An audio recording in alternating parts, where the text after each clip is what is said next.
തുടക്കവാക്യം ഞാൻ പിന്നെ പറയാം. രണ്ട് പ്രധാനപ്പെട്ട വാക്യങ്ങൾ ചേർന്ന് കിടക്കുക, സെറ്റായിട്ട് കിടക്കുകയാണ് വാക്യങ്ങൾ എന്ന് പറഞ്ഞാൽ, ഒന്ന്, മൂന്നാമത്തെ വാക്യം, നിന്റെ ദൈവം എവിടെ എന്ന് അവർ എന്നോട് നിത്യം പറയുന്നത് കൊണ്ട് എൻ്റെ കണ്ണുനീർ രാവും പകലും എൻ്റെ ആഹാരമായി തീർന്നിരിക്കുന്നു.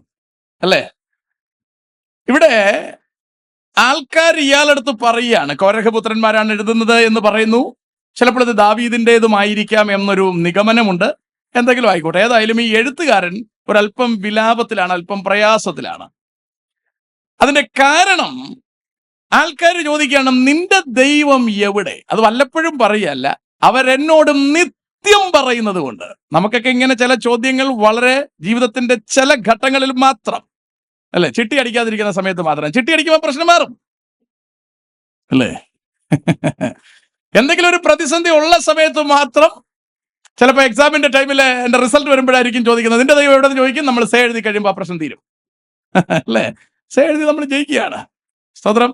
അപ്പോ ആൾക്കാർ ഇവിടെ നിത്യം ചോദിക്കുകയാണ് എന്ന് പറഞ്ഞാൽ, ഈ ആൾക്കാരുടെ പ്രശ്നം നിത്യം പ്രയാസത്തിലാണ്.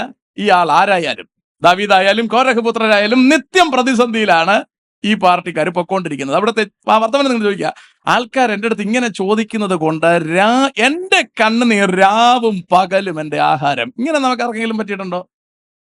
പറ്റിയിട്ടില്ല. നമ്മൾ കുറെ നേരം കരയും, പിന്നീട് പോയി കഞ്ഞി കുടിക്കും, അല്ലേ? പിന്നെ ചിലപ്പോൾ കുറച്ചു നേരം കരയും, പിന്നീട് ചിലപ്പോൾ ചോറ് കഴിക്കാൻ പോകും, അല്ലേ? പിന്നീട് കല്യാണത്തിന് പോകും, പിന്നീട് നമ്മൾ കരയും. ഇങ്ങനെ കരയുക, കല്യാണത്തിന് പോവുക, കരയുക, അല്ലേ? ഇതെല്ലാം കൂടെ ഇങ്ങനെ സമ്മിശ്രമായിട്ടാണ് കാര്യങ്ങൾ നടക്കുക. സ്തോത്രം. ശ്രദ്ധിക്കുന്നുണ്ടോ? അവർ രാവും പകലും കണ്ണുനീരാഹാരമായിട്ട്, നമുക്ക് ഇവിടെ ഇരിക്കുന്ന ആർക്കും അങ്ങനെ ഇല്ലെന്നാണ് ഞാൻ മനസ്സിലാക്കുന്നത്. ചിലപ്പോഴൊക്കെ നമ്മൾ കുറച്ചു നേരം കരയും, അല്ലേ? പിന്നീട് നമ്മുടെ പണിക്ക് പോകും. അല്ലാതെ സ്ഥിരമായിട്ട് ഇങ്ങനെ രാവും ഡേ നൈറ്റ് ത്രൂ ഔട്ട് നമ്മൾ അങ്ങനെയൊന്നും, അല്ലെ, 24/7 നമ്മൾ അങ്ങനെയൊന്നും നമ്മുടെ കരഞ്ഞോണ്ടൊന്നും ഇരിക്കുന്നൊന്നുമില്ല.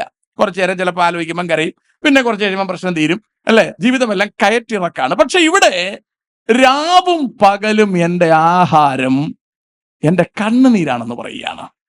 2, 10-ാം വാക്യത്തിൽ വരുമ്പോൾ പറയാണ്, നിന്റെ ദൈവം എവിടെയെന്ന് എൻ്റെ ശത്രുക്കൾ ഇടവിടാതെ എന്നോട് പറഞ്ഞുകൊണ്ട് എൻ്റെ അസ്ഥികളെ തകർക്കും വണ്ണം എന്നെ നിന്ദിക്കുന്നു. ഇതും നമ്മളെ ആരും നിന്ദിക്കില്ല. നിന്ദിച്ച വിവരം അറിയാമൻ, അല്ലേ? കഴിഞ്ഞ ദിവസം നമ്മളെ അടുത്ത് സുവിശേഷം പറയാൻ വേണ്ടി പോയി, അല്ലേ? അപ്പൊ അദ്ദേഹം രക്ഷിക്കപ്പെട്ടിട്ട് 13 അല്ല, അല്ലേ ആൻറ്റി? 10 വർഷമായി രക്ഷിക്കപ്പെട്ട്, 10-11 വർഷമായെന്നാ പറയുന്നത്. അപ്പോ ചേട്ടൻ പുള്ളി നമ്മളിങ്ങനെ വർത്തമാനം പറഞ്ഞ് ഇങ്ങനെ ഉഷാറായിട്ട് വരുമ്പോ അദ്ദേഹം എൻ്റെ അടുത്ത് പറയാണ്, ഞാന് ബ്രാഹ്മണരുടെ തെരുവിലിരുന്ന് പിന്നെ അവർക്ക് കെട്ടുതാലി ഉണ്ടാക്കി കൊടുക്കല്, പിന്നെ വേറെ എന്തൊക്കെയോ സംഭവം ഉണ്ടാക്കി കൊടുത്തുകൊണ്ടിരിക്കുന്ന ആളാണ് ഞാൻ. അങ്ങനെ അവരുടെ ഇടയിൽ ഇരുന്നിരുന്ന് ഞാൻ അങ്ങ് ബ്രാഹ്മണനായെന്നാണ് പുള്ളി പറയുന്നത്. എനിക്കറിയില്ല. ഏതായാലും പുള്ളി അവരുടെ എന്താ പറയുക, ഗ്രാമം, റൈറ്റ്, ആ ഗ്രാമത്തിന്റെ അകത്താണ് പുള്ളിയുടെ ഇത്. അതിനകത്തൊരു അമ്പലം ഉണ്ട് പോലും. അവിടെ പുള്ളി സ്ഥിരമായി വർഷങ്ങളായി ചെന്ന് തൊഴുതു പോകാറുണ്ട്. പക്ഷേ ഇപ്പൊ പുള്ളി കുറച്ച് ദിവസമായിട്ട് തൊഴാറില്ല. അപ്പൊ അതിലെ കൂടെ തൊഴാതെ പുള്ളി പോകുന്നുണ്ടപ്പോൾ ആരോ പുള്ളിയെ ചീത്ത വിളിച്ചു. എന്ന് പറഞ്ഞാൽ, നിനക്ക് തൊഴുന്നതിന് എന്താണ് കുഴപ്പം, നീ പെന്തക്കോസ് ആയോ എന്നൊക്കെ കേട്ടിട്ട് പുള്ളിയെ ചീത്ത പറഞ്ഞു. അപ്പൊ പുള്ളി പറഞ്ഞു, ഞാൻ കുറെ നേരം സഹിച്ചു, പിന്നീട് ഞാൻ 4 പറഞ്ഞു. അതാ ഞാൻ പറഞ്ഞത്, ഇവിടെ നിന്റെ ശത്രുക്കൾ ഇടവിടാതെ പറഞ്ഞുകൊണ്ട് അസ്ഥികളെ തകർക്കുമെന്നൊക്കെ പറഞ്ഞാൽ അത് അങ്ങനെയുള്ളവരുടെ അടുത്തേ നടക്കുള്ളൂ. നമ്മളടുത്ത് കളിച്ചാൽ വിവരം അവന്റെ അസ്ഥിയുടെ കാര്യത്തിൽ തീരുമാനമാവും. ഞാൻ പറഞ്ഞ മനസ്സിലാവുന്നെന്ന് പ്രതീക്ഷിക്കുന്നു, അല്ലേ? ദൈവമക്കളൊന്നും വിചാരിച്ച് വല്ലവനും വന്ന് നമ്മളടുത്ത് ഇതുപോലെയൊക്കെ നിന്ദിക്കാനൊക്കെ നിന്ന് അവന് വീട്ടിൽ പോകാൻ പറ്റുമോ? നമുക്ക് എവിടെയെല്ലാം ബന്ധങ്ങൾ കിടക്കുകയാണ്. കൊട്ടേഷൻ ടീമുണ്ട് നമുക്ക്, അത്യാവശ്യം MLA-മാര്, മന്ത്രിമാര്, എല്ലാ ബന്ധങ്ങളും നമുക്കുണ്ട്. കർത്താവുമായിട്ട് വലിയ ബന്ധമില്ലാത്ത മാത്രമേ ഉള്ളൂ, ഇല്ലേ? നമ്മളെ അങ്ങ് നിന്ദിക്കാനൊന്നും ഇവിടത്തിനും പറ്റത്തൊന്നുമില്ല. ഞാൻ പറഞ്ഞു, വല്ലതും മനസ്സിലാകുന്നുണ്ടോ? ഞാൻ ഈ പറഞ്ഞ കാര്യം ശരിക്കും നിങ്ങൾ അറിയണം. നമ്മളെ നിന്ദിക്കാൻ ലോകത്തിന് കഴിയുന്നില്ലെങ്കിൽ നമ്മൾ ദൈവമക്കളല്ല. നമ്മളെ നിന്ദിക്കാൻ പിശാചിനൊരൽപ്പം അറപ്പുണ്ടെങ്കിൽ നമ്മൾ ദൈവമക്കളല്ല. യേശുവിനോട് ഡയറക്റ്റ് നിന്ന് ദൈവപുത്രൻ ഇറങ്ങി വാടാന്ന് പറയാൻ അവന് ധൈര്യം വന്നത് യേശു ദൈവപുത്രനാണെന്ന് ഉറപ്പുള്ളതുകൊണ്ടാ. പത്രോസിന്റെ അടുത്ത് പറഞ്ഞെങ്കിലോ, പിശാചിന് ചെവിയും കൊണ്ട് വീട്ടിൽ പോകാൻ പറ്റൂല, അല്ലേ? ഞാൻ പറഞ്ഞ മനസ്സിലാകുന്നുണ്ടോ? പത്രോസിൽ നിന്ന് ഒട്ടും കുറഞ്ഞവരല്ല നമ്മളും. ഒക്കെ ഞാൻ പറഞ്ഞു വരുന്നതിന്റെ അർത്ഥം ഏറെക്കുറെ നിങ്ങൾക്ക് മനസ്സിലാകുന്നുണ്ടാവും. ഇപ്പൊ ഇത്രയും മനസ്സിലായാൽ മതി. 1, എന്നെ ആൾക്കാർ നിന്ദിക്കുന്നത് കൊണ്ട് എനിക്ക് കണ്ണുനീരൊഴിഞ്ഞൊരു സമയമില്ല. 2, കരഞ്ഞ് എൻ്റെ ആസ്തിക്ക് ക്ഷീണം ഉണ്ടായി. അപ്പൊ എന്തുമാത്രം റിസ്കിലൂടെ അയാൾ പോയി നോക്കിയേ. അവിടെ കൂടെ പോകുമ്പോ അയാൾ ചെയ്ത കാര്യം എന്തുവാ? 2 കാര്യമാണ് ചെയ്തത്. ഒന്ന്, എന്റെ ആത്മാവെ നീ വിഷാദിച്ചുള്ളിൽ ഞരങ്ങുന്നത് എന്ത്? മൂപ്പരോട് എന്ന് പറയുകയാണ്. ആളോട് പറഞ്ഞു. നിങ്ങൾക്കറിയാലോ, ഇത് നമ്മുടെ ബോഡിയാണ്. നിന്ന് അനുഭവിച്ച് കരഞ്ഞ് മുഖമൊക്കെ ഒരുമാതിരിയായി, കരഞ്ഞ് അസ്ഥിയും ക്ഷീണിച്ചു. അപ്പൊ ശരീരമാസകലം ക്ഷീണിച്ചു വരുമ്പോ ആള് അകത്തെ മനുഷ്യനോട് പറയാ, നീ എന്തിനാ ടെൻഷൻ പിടിക്കുന്നേ? നീ വിഷാദിച്ച് ഞരങ്ങുന്നതെന്ത്? അങ്ങനത്തെ ഞരക്കമൊക്കെ നമുക്ക് വല്ലപ്പോഴൊക്കെ ഉണ്ടായിട്ടുണ്ടല്ലേ? അങ്ങനെ ഞരക്കം ഉണ്ടാവാത്ത മനുഷ്യരാരും കാണില്ല. ഇത് സ്ഥിരം ഞരങ്ങുമ്പോഴാണ് ഈ പ്രശ്നം. ഞരങ്ങി അങ്ങൊരു വല്ലാത്ത അന്തരീക്ഷത്തിലെത്തിയപ്പോ അയാൾ പറയാ, എന്ന് പറഞ്ഞാൽ വെളിയിൽ നിന്ന് ഒരാൾ വന്ന് പറയുകയല്ല, അയാൾ തന്നെ അയാളോട് പറയാണ്, നീ ദൈവത്തിൽ പ്രത്യാശ വയ്ക്കുക. അവൻ നിന്റെ മുഖപ്രകാശക രക്ഷയും എന്റെ ദൈവവുമാകുന്നു എന്നിങ്ങനെ ഇനിയും പറയും വേണം, സ്തുതിക്കും വേണം. കണ്ടോ? അടുത്ത അതേ വാക്യം തന്നെ റിപ്പീറ്റ് ചെയ്യുന്നു. 11-ാം വാക്യം, എന്റെ ആത്മാവേ നീ വിഷാദിച്ചുള്ളിൽ ഞരങ്ങുന്നത് എന്ത്? ആത്മീകൻ ഈ ഞരക്കമാണ് ആവശ്യം. നമുക്കാണെങ്കിൽ ഭൗതിക ഞെരുക്കം പോലും ഇഷ്ടമില്ല. അതില്ലാത്ത സഭയാണ് നമ്മൾ നോക്കുന്നത്. ഭൗതിക ഞെരുക്കമില്ലാത്ത അബണ്ടൻസ് എവിടെ കിട്ടും, അവിടേക്ക് നമ്മൾ പോവുകയാണ്. കവിഞ്ഞൊഴുകുന്നു, ഇന്ന് അങ്ങോട്ടേക്ക് ഒഴുകിയേക്കാം. തെറ്റൊന്നുമില്ല കേട്ടോ. കവിഞ്ഞൊഴുക്കി തരാന്ന് പറഞ്ഞ ഒരാളെ ഉള്ളൂ, പിശാചാണ് പറഞ്ഞത്, ജസ്റ്റ് ബോ down and worship me, I will give everything. ഒന്ന് വീണ് നമസ്കരിച്ച, ചുമ്മാ ഇങ്ങനെ കുനിഞ്ഞാൽ മാത്രം മതി, ബാക്കി വീട്ടിൽ വന്ന് കയറും. മനസ്സിലുണ്ടോ? കർത്താവ് ഇത് തരാതുണ്ട്. കർത്താവ് പറഞ്ഞത്, കുറുനരികൾക്ക് കുഴിയുണ്ട്, പറവയ്ക്ക് ആകാശമുണ്ട്. എന്റെ പറ ഇറങ്ങി തിരിച്ച വീടും കൂടുവൊന്നും കാണുകയല്ല, പറ്റുമെങ്കിൽ വന്നാൽ മതി. എന്നാലും ശിഷ്യന്മാർ പുറകെ കൂടി ഇടയ്ക്കിടയ്ക്ക് ചോദിക്കുകയും ചെയ്തു, നമ്മളെല്ലാം കൂടെ കളഞ്ഞിട്ടാ വന്ന, വല്ലതും നടക്കൂ? എന്തെങ്കിലും പണ്ട് പറഞ്ഞൊന്നും വല്ല വ്യത്യാസം ഉണ്ടോ? കർത്താവ് വേറെ ഒന്നുമില്ല. അതിന്റെ കൂടെ നടന്നതിൽ സെബദിമാരുടെ, അല്ലെങ്കിൽ സെബദിയുടെ ആന്റി എന്ന് പറയാം, സെബദിയുടെ വൈഫ്, നേരത്തെ ആന്റി പറഞ്ഞ പോലെ, കോരകൂത്രന്മാരുടെ അപ്പൻ എന്ന് പറഞ്ഞ പോലെ, മനസ്സിലായോ? കോരക പുത്രന്മാരുടെ അപ്പൻ എന്ന് പറഞ്ഞ പോലെ അല്ലേ? സെബദിയുടെ ഭാര്യ കർത്താവിന്റെ അടുത്ത് നിന്ന് പറയാണ്, മറ്റവന്മാരെല്ലാം ഓരോ പിള്ളേരെയാണ് വിട്ടിട്ടുള്ളത്, ഞാൻ 2 പിള്ളേരെയാണ് വിട്ടിരിക്കുന്നത്. സ്വർഗത്തിൽ ചെല്ലുമ്പോൾ ഒരുത്തരെ ഇടത്തും ഒരുത്തരെ വലത്ത് വരുത്തണം. ഈ പറഞ്ഞ് ആവശ്യപ്പെട്ട ഒരുത്തൻ എവിടെ കിടക്കുന്നത്? യേശുപ്പന്റെ മടിയിലാണ് കിടക്കുന്നത്. പാലുകൂടി പരുവാണ്. ഇവനെ ഇടത്തിരുത്തണം, മറ്റവനെ വലത്തിരുത്തണമെന്ന്. ഏതൊരമ്മയുടെ ആഗ്രഹമാണ്. എന്റെ മക്കൾ ഇറങ്ങിയതല്ലേ, കർത്താവെ ദൈവാസനെ സൈഡിൽ ഇരുത്തിക്കോണേ എന്ന് പറയും പോലെ കർത്താവിന്റെ അടുത്ത് പറയും. കർത്താവ് പറയാ, ഇരുത്തിക്കോളാം, പക്ഷെ ഈ ഒരു സംഭവം കുടിച്ചിട്ട് വേണം ഇരിക്കാൻ. ഇത് കുടിക്കുമ്പോ യവന്മാര് കാണുമെന്നുള്ളതാണ് സംശയം, അല്ലെ? ഇച്ചിരി കയ്പുള്ളൊരു സാധനം കുടിക്കാനുണ്ട്, ഇത് കുടിച്ചിട്ട് വേണം ഇരിക്കാൻ. അതൊക്കെ പിള്ളേർ കുടിച്ചോളും, നല്ലൊരു കുടിച്ചിട്ടുണ്ട് അവര്. മറ്റേ സാധനം കുടിക്കുമ്പോൾ ഇത് കുടിക്കാൻ പറ്റില്ല. ഞാൻ പറഞ്ഞ് മനസ്സിലാകുന്നുണ്ടോ? അപ്പൊ നമുക്ക് എല്ലാവർക്കും തോന്നുന്ന ഒരു ആഗ്രഹമാണ്, നമ്മുടെ പിള്ളേർ നന്നായിട്ടിരിക്കണം, അല്ലേ? പക്ഷെ അതിന് റിസ്ക് എടുത്തേ പറ്റൂ. പിന്നെ എടുത്തോന്നൊക്കെ കേട്ടാൽ, യാക്കോബ് നേരത്തെ കൊല്ലപ്പെടുന്നു, യോഹന്നാൻ പിന്നീട് റിസ്ക് ഒക്കെ എടുക്കുന്നുണ്ട് കേട്ടോ. അത് പിന്നീടാണ് ആ ഡെവലപ്മെന്റ്. എങ്കിലും ഈ ചോദിക്കുന്ന ഏത് കൊല്ലത്തിലാന്ന് നോക്കിയേ, AD 30 ചോദിക്കുന്നത്. 90 കഴിഞ്ഞിട്ടാണ് മരിക്കുന്ന മൂപ്പര്. അപ്പോഴാ മൂപ്പര് വളർച്ച അതിന്റെ ഭാഗമായത്. നമ്മളൊന്ന് ഗ്രഹിക്കുന്നു എന്നാണ് ഞാൻ പ്രത്യാശിക്കുന്നത്. നിങ്ങൾ വാക്ക് ജസ്റ്റ് ഒന്ന് ശ്രദ്ധിച്ചോണേ, കൂടുതൽ വിശദീകരിക്കുന്ന നേരമില്ല. ഒന്ന്, എന്റെ ആത്മാവേ നീ ഞരങ്ങുന്നത് ദൈവത്തിൽ പ്രത്യാശ വെക്കുക. പിന്നെ അതേ വാക്യം തന്നെ എന്താ പറയാ, റിപ്പീറ്റ് ചെയ്യാണ്. അപ്പൊ ഞാൻ പറഞ്ഞു വന്നതിന്റെ അർത്ഥം, ഇവിടെ നമ്മൾ കാണുന്ന ഒറ്റ കാര്യം ഒരു ഞരക്കമാണ്.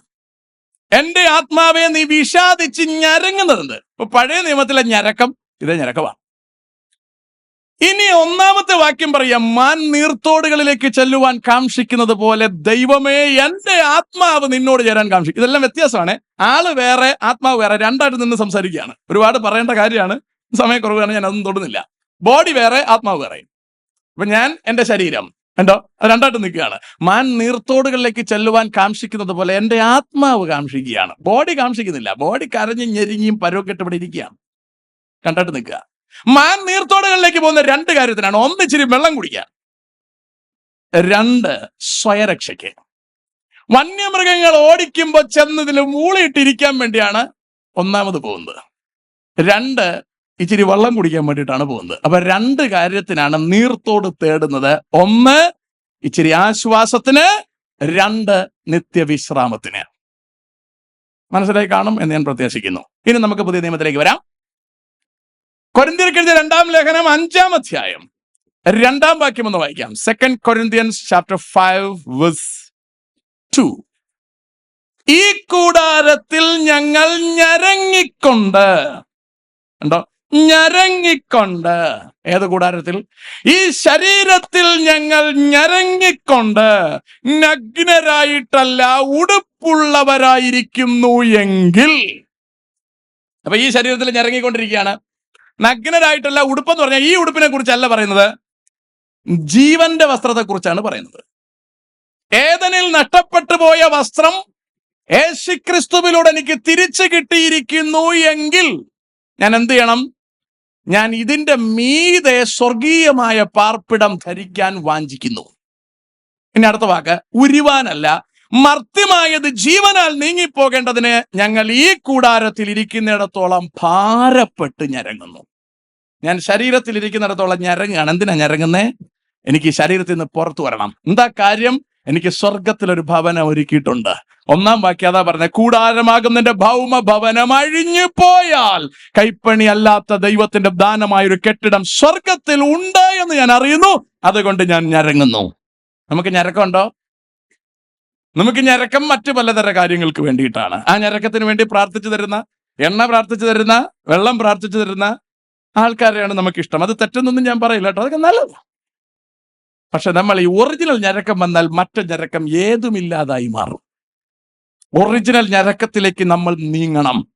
ആ ഞരക്കത്തിലേക്ക് വരുമ്പോൾ സ്വർഗീയ പ്രത്യാശയെക്കുറിച്ച് നമ്മൾ ദർശനം കാണാൻ തുടങ്ങുമ്പോൾ ഇവിടെയുള്ള ഇല്ലായികകളല്ല നമ്മളെ പ്രയാസപ്പെടുന്നത്, ഉള്ളതാണ്. കാരണം കളഞ്ഞും പോണ്ടേ. പൗലോസിന് പിന്നെ കളയാൻ ഒന്നേ ഉള്ളൂ, ശരീരം മാത്രം. ഇതെനിക്ക് ഊരിയെടുക്കാൻ പറ്റില്ല. സ്വർഗീയമായത് വരുമ്പോൾ ഇത് അഴിഞ്ഞു മാറണം. അതിനു വേണ്ടി ഞാൻ ഞരങ്ങാണ്. നമ്മൾ അങ്ങനല്ല. ശരീരത്തിന്റെ കാര്യത്തിൽ വലിയ കുഴപ്പമില്ലാത്തവരുണ്ട്, ബാങ്കിൽ അത്യാവശ്യം പൈസ കിടക്കുന്നവരുണ്ട്, അത്യാവശ്യം വീടുള്ളവരുണ്ട്, അത്യാവശ്യം ബാക്കി സൗകര്യങ്ങളുള്ളവരുണ്ട്. അടുത്ത സൗകര്യം ഡെവലപ്പ് ചെയ്യാനാണ് നമ്മൾ ഉപസിക്കുന്നതും പ്രാർത്ഥിക്കുന്നതും ഞരങ്ങുന്നതും ഞെരുങ്ങുന്നതും. ഞെരുങ്ങി ചിട്ടി കെട്ടുന്നു, പിന്നെ ഞരങ്ങി ബാക്കി പരിപാടികൾ. അല്ല, ചിലർ നല്ല കഷ്ണം മീൻ പോലും കഴിക്കാറില്ല. സ്തോത്രം. പൈസ ഇല്ലാത്തത് കൊണ്ട് കഴിക്കാതിരിക്കുന്നത് മോശമാണെന്ന് ഞാൻ പറയില്ല. പൈസ ഒട്ടായിരുന്നിട്ടും നല്ല കഷ്ണം മീൻ കഴിക്കാത്ത ആൾക്കാരുണ്ട്. നല്ല കഷ്ണം മീൻ മേടിച്ച് കഴിക്കണം. എല്ലാവരും ടെൻഷൻ പിടിച്ച് എന്നെ ഞാൻ നോക്കുകയാണ്. അപ്പൊ നിങ്ങൾ ഞാൻ എന്താണ് കഴിക്കുന്നത്? എനിക്ക് എവിടെ കിട്ടുന്നത് കഴിക്കും. ഇന്ന കഷ്ണം തന്നെ വേണമെന്നൊന്നുമില്ല. ഞാൻ നല്ല കഷ്ണം കഴിച്ചിട്ടുണ്ട്, എല്ലാം കഴിച്ചിട്ടുണ്ട്. എനിക്ക് ഉണക്കായാലും പച്ചയായാലും ഞാൻ എല്ലാം തിന്നാറുണ്ട്. ഫുഡിനെ സംബന്ധിച്ച് എനിക്കൊരു പ്രശ്നമില്ല. എന്നെ നന്നായിട്ട് അറിയാന്നുള്ളവർക്ക് അറിയാം. ഫുഡൊന്നും എനിക്കൊരു പ്രശ്നമേ അല്ല. അല്ലേ, എനിക്ക് ശരീരത്തിന് ചില പ്രയാസങ്ങളുണ്ട്, അതുകൊണ്ട് ചിലത് കഴിക്കാൻ പറ്റില്ല. അല്ലെങ്കിൽ ഞാൻ എല്ലാം കഴിച്ചേനെ.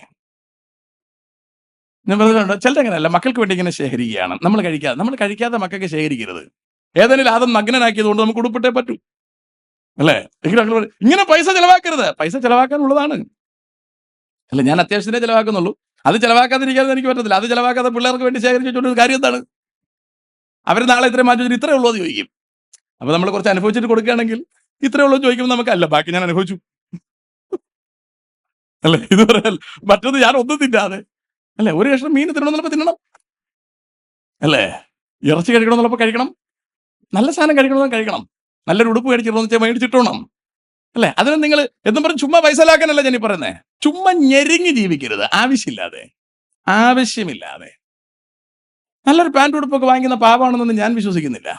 നല്ല ആഹാരം കഴിക്കുന്ന മോശമാണെന്ന് ഞാൻ വിശ്വസിക്കുന്നു. എന്ന് പറഞ്ഞ് വലിയ ഹോട്ടലിൽ കയറി ചുമ്മാ പൈസ തീർത്തുകൊണ്ട് നടക്കാനല്ല ഈ പറയുന്നതിന്റെ അർത്ഥം. അങ്ങനെ ഞാൻ പ്രസംഗിച്ചെന്നും പറഞ്ഞ് നാളെ എല്ലാം കൂടെ വലിച്ചു വരെ കൊണ്ടുവന്ന് തീർത്ത് കളയരുത്, അല്ലേ. ഞാൻ അങ്ങനെയൊന്നും പോകാറില്ല. ഞാൻ കൊച്ചു പെട്ടിക്കടവിട്ട് ഈ പഴയയിലൊക്കെ റോഡ് സൈഡിൽ കാണുന്ന ഹോട്ടൽ വരെ നമ്മൾ കഴിക്കാറുണ്ട്. ഇതൊന്നും പ്രശ്നമല്ല. ഞാൻ പറഞ്ഞ വല്ലതും തിന്നണം എന്നാണ് ഞാൻ ഈ പറഞ്ഞതിന്റെ അർത്ഥം. അത് മനസ്സിലായോ? ഒരു ഞെരുക്കം ഉണ്ടായില്ലേ, ഒരു ഞെരക്കോ ഒക്കെ കേൾക്കുന്നുണ്ട്. എല്ലാം വിട്ടേക്ക്, തിരിച്ചു വരൂ. മർത്യമായത് ഉരിച്ചു കളയാൻ പറ്റില്ല, അഴിച്ചെടുക്കാൻ പറ്റില്ല. സ്വർഗത്തിലെ ജീവൻ വന്ന് ഇതിനെ മാറ്റണം. അതിനു വേണ്ടിയാണ് ആത്മീകന് ഞരക്കമുണ്ടാകേണ്ടത്. അതുകൊണ്ട് പഴയ നിയമത്തിൽ നിന്റെ ദൈവം എവിടെന്ന് ചോദിച്ച് കളിയാക്കിയപ്പോൾ അതിനെ ഓപ്പോസ് ചെയ്യാൻ വേണ്ടി ഞരങ്ങിയും കരഞ്ഞും പ്രാർത്ഥിച്ചും ഇരുന്ന് കോരഹ് പുത്രന്മാർക്കോ ദാവീദിനോ അസ്ഥി വരെ ക്ഷയിച്ചു പോയി എന്നാ പറയുന്നത്. അപ്പൊ നമുക്കാണെങ്കിൽ അസ്ഥി ക്ഷയിക്കുന്നതിന് ഒരു കുഴപ്പമില്ല. നമുക്ക് വേണ്ടി കർത്താവ് ഒരു വീട് ഒരുക്കിക്കൊണ്ടിരിക്കുകയാണ്. അവിടേക്ക് പോകാനാണ് നമ്മൾ ഒരുങ്ങിക്കൊണ്ടിരിക്കുന്നത്. നമ്മുടെ ജീവിതത്തിൽ ഒരു ഞരക്കം വേണം. ആ ഞരക്കം തീരുന്നെങ്കിൽ നമ്മുടെ ആത്മീകം അവസാനിച്ചു എന്നാണ് അർത്ഥം. അതുകൊണ്ട് നാട്ടുകാർ പരിഹസിക്കുമ്പോഴും ആ ഞരക്കത്തിന്റെ ലെവൽ വർദ്ധിപ്പിച്ചുകൊണ്ടേയിരിക്കണം. സ്വത്രം എല്ലാവരും വിട്ടുപോകും, അത് നമ്മൾ അറിഞ്ഞിരിക്കണം. നമ്മുടെ ഏറ്റവും സ്നേഹിതർ വിട്ടുപോകും. ഈ ഞരക്കം ടൈറ്റ് ആകുമ്പോൾ അങ്ങനെയാണ്, വേണ്ടപ്പെട്ട എല്ലാവരും വിട്ടുപോകും. കയ്യിൽ ശരിക്കും കാശൊക്കെ വെച്ച് ഇങ്ങനെ പറത്തിക്കൊണ്ടുവന്ന ആൾക്കാർ ഒരുപാട് കാണും. മനസ്സിലാണ്ടോ? ആൾക്കാരുടെ കൂടെ നിൽക്കാൻ നിന്നാൽ ആൾക്കാർ ഒരുപാട് പേര് കാണും. സ്തോത്രം.